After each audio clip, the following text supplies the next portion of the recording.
चलिए आज हम आपको पहाड़ों पर ले चलते हैं। उन पहाड़ों पर जहां विकास भी पंगु हो जाता है, उन पहाड़ों पर जहां का सफर सिर्फ पैदल ही तय किया जा सकता है, उन पहाड़ों पर जहां शायद ही अधिकारी पहुंच सकते होंगे। इस चिलचिलाती गर्मी में शहर की तपिश से बेहतर जंगलों का छांव था। पहाड़ों से टकराती हवाएं थी जो सुकून देती थी, पर इस सुकून भरे जीवन में कितना अभाव था ये किसी ने नहीं सोचा था। किसी ने यह जानने की जरूरत भी नहीं की थी कि इन पहाड़ों पर क्या तकलीफें होती हैं।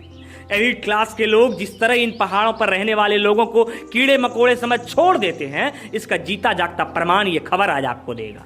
आज हम आपको दिखाएंगे कि किस अभाव में ये पहाड़िया समुदाय के लोग रहते हैं। दरअसल जब शहर का विकास होता है तो ग्रामीण स्तर के लोग भी प्रफुल्लित होते हैं कि शहर बड़ा हो रहा है, अब मूलभूत सुविधाएं पूरी होगी। पर क्या कभी आपने सोचा है कि उनकी कितनी सुविधाएं पूरी हो पा रही है? आज जिस पहाड़ों का सैर हम आपको करा रहे हैं ये हमारे और आपके मुख्यमंत्री का विधानसभा क्षेत्र है, यानी गोड्डा जिले में पड़ने वाला बरहेट विधानसभा का क्षेत्र है और गांव का नाम ग्रामीण मासपाड़ा बताते हैं। 15 से 20 घरों वाले इस गांव में करीबन 70 से 100 लोग रहते हैं। जमीन से करीबन 20 किलोमीटर ऊपर पहाड़ों पर बसे इस गांव के लोगों के पास पैदल एक्सप्रेस के अलावा कोई ऐसी सुविधा नहीं है जिससे वो अपने घर पहुंच सके या प्रखंड में एसी कमरे में बैठे साहब के पास अपनी तकलीफें पहुंचा सके, यानी सड़क का घोर अभाव। सड़क के बाद हम आपको पेयजल की ओर ले चलते हैं, यानी जिस स्वच्छता की बात सरकार चीख चीख कर करती है उस स्वच्छता में भी ये गांव फेल होता नजर आता है। गांव में पानी के नाम पर एक कुआं है जो सूखा पड़ा है। अब आप सोच रहे होंगे कि सूखे पड़े इस कुएं में लोग पानी पीते कैसे हैं, तो आप इन्हें सुन लीजिए।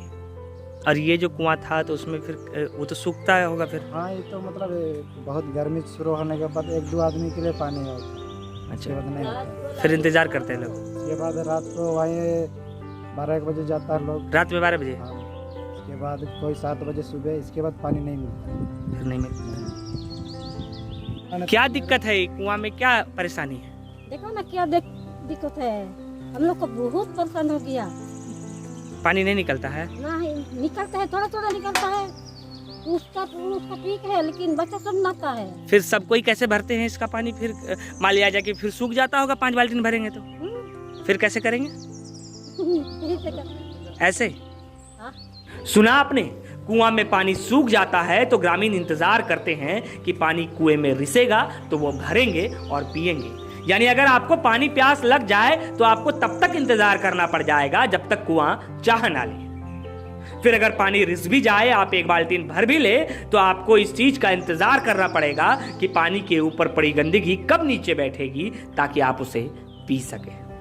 बाल्टी से निकलता है तो वो तो गंदा पानी है। गंदा पानी क्या करेंगे, ऐसे ही पीता है। तो वो तो सूख भी जाता होगा पानी थोड़ा देर में। हाँ, सूख भी है तो गंदा है, कैसे करेंगे? चापानल नहीं है कहीं? चापाकल कोई नहीं नहीं है, मिलने से यहाँ नहीं देखेगा। मिला ही नहीं है? मिला भी नहीं है तो पूरा गांव वही पानी पीता है? वही पानी पीता है। तो उसमें सूख जाता होगा तो फिर इंतजार करना पड़ता होगा पानी भरने के लिए? वहाँ इधर जाएगा और इधर झरना में? संताल गाँव में संताल लोग पीता है, वो तो पीता है। अच्छा, वो फिर बाद में जब इधर सूख जाएगा तो वहां जाएगा। सड़क और पानी के बाद आप सोच रहे होंगे कि अब सब ठीक होगा, तो आप ये भी जान लीजिए कि गांव के लोग भोजन क्या करते हैं। सरकारी योजना यानी कि डाकिया योजना गांव में फेल है। सरकार की वो योजना जिसमें पहाड़िया को घर पहुंचा अनाज दिया जाता हो, वो योजना पहाड़ों तक असल में पहुंच ही नहीं पाया है। ग्रामीणों को अनाज मिलता भी है तो 3 महीने में एक बार। अब आप खुद सोचिए कि 3 महीने में अगर एक बार ग्रामीणों को अनाज मिलेगा तो वो कैसे जिएंगे। कई ग्रामीण तो ऐसे भी हैं जिसे आज से 5 वर्ष पहले अनाज मिलता था, पर पिछले 5 वर्षों से अनाज के नाम पर उन्हें बस आश्वासन मिला है। दोबारा कार्ड बनने के लिए 2 वर्ष पहले उन्होंने अप्लाई भी किया है, पर उनका एप्लीकेशन शायद एसी वाले दफ्तर में कहीं धूल फांक रहा हो। कितने दिन से नहीं मिल रहा है अनाज? अरे अभी कितना दिन हो गया, 5 साल हो गया। तो कैसे खाते क्या है? ऐसे खाता है, मकोई भी खाता है, चिसवा भी खाता है, उसके बाद खाते हैं।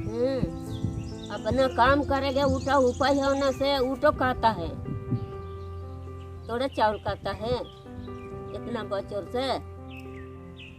क्या नाम हुआ आपका काकी? हाँ? आपका नाम क्या है? रामी बीमा। रामी बीमा। हाँ। इस बदहाली के बावजूद अगर सरकारें ये दावा करे कि झारखंड इमर्जिंग है तो आखिर कैसे? आखिर कैसे, ये सवाल आप भी कीजिएगा और अगर उत्तर मिल जाए तो कमेंट बॉक्स में जरूर बताइएगा।